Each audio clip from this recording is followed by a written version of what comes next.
Écourter ses vacances pour mettre en garde les Allemands contre les voyages en Turquie. Cela semble marquer une nouvelle direction dans l'approche de Berlin.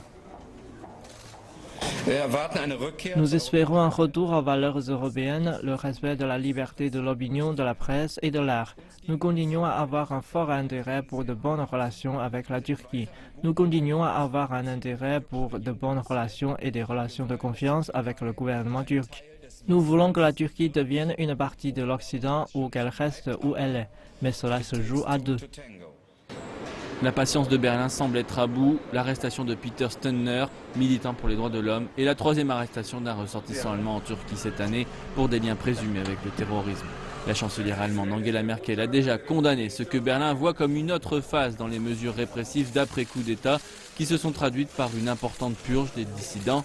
Après avoir convoqué l'ambassadeur turc, son gouvernement confirme qu'il réfléchit maintenant à limiter l'aide monétaire. Le porte-parole du ministère des Affaires étrangères parlait mercredi d'escalade dramatique.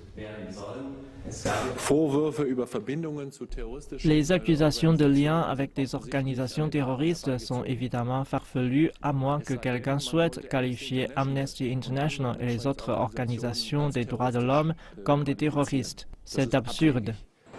La famille de Stunner s'est exprimée également. Cela ne correspond pas du tout avec ce que Peter Ali Ghavi et les autres défenseurs des droits de l'homme font dans leur travail et leur vie. Ils représentent l'engagement pacifique pour les droits de l'homme. Ils militent pour la non-violence et pas du tout ce pourquoi on les accuse. Retirer l'aide pourrait avoir des répercussions car en retour, la Turquie a stoppé des dizaines de milliers de réfugiés voulant aller en Europe.